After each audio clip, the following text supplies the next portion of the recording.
Ladies and gentlemen, my name is Christine Murphy, and I will be giving you a demonstration briefly on the lesson plan of creating modernized portraiture. So to begin this lesson, you have to understand that students will need to build on this lesson in order to get to the final end project. The overall lesson objective is that students will be able to create an original work of art that reflects their own modern interpretation of a self-portrait.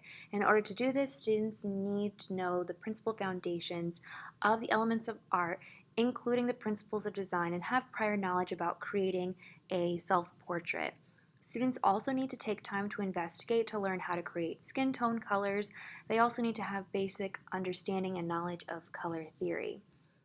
Additionally, students will need to investigate and be able to explain the rationale of other artists, contemporary artists, and past modern artists, understanding their influence in terms of art history, their styles, their symbolism. Some of the artists that we looked at in this lesson were Kehinde Wiley. He is very big. Additionally, Frida Kahlo, she's also very important.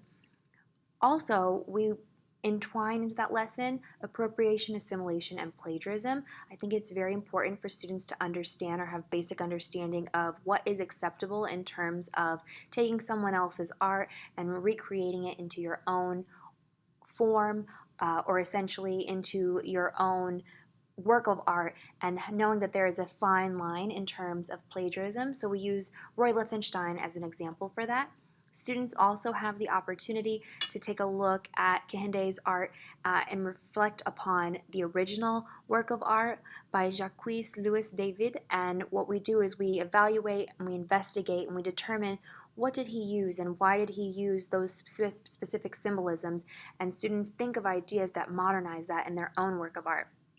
So for this project, with creating their own version of a contemporary Kehinde Wiley portrait, I like to have them do as he did, and they find a work of art through the Met Museum, anything from the 1400s to the 1600s, and they find something that they can see themselves in or that speaks to them. I did an example here with Queen Elizabeth, and then I have my daughter here posed in something that I could see her in a Disney costume with a crown. We then work on modifications and adapting this artwork so that way it can be created by everybody, all skill levels. Ultimately, I know everyone has their own abilities, but not everybody is capable of doing the same thing. So what we do is we use Illustrator or Pixlr, and I have those up here. Pixlr is a free editing software. You can design your own online. You can create the contours. So I have the picture uploaded under adjustments.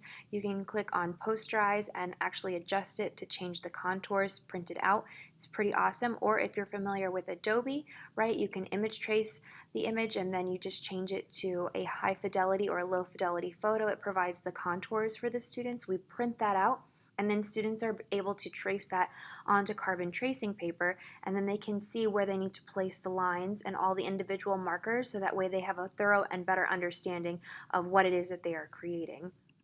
Here I have some other examples of students in the past who have created this work of art and had a lot of success. So I see here I have a student here, I have a time lapse of her painting and adding the different values. You see her on the middle and on the left-hand side, all of the different contours, and that helps provide them with the opportunity to create a very successful work of art.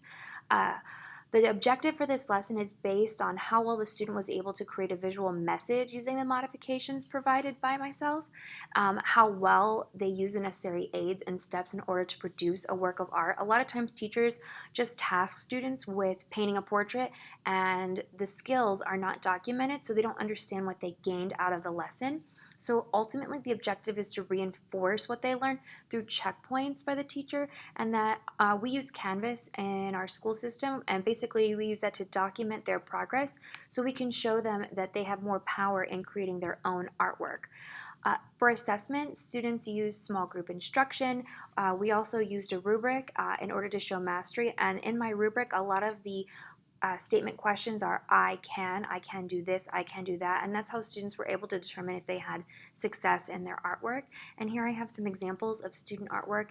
This was probably one of my more favorite projects to do. However, it is very lengthy, highly recommended for students that are in an advanced level, definitely not freshmen. They want to have at least 1 or 2 art classes under their belt.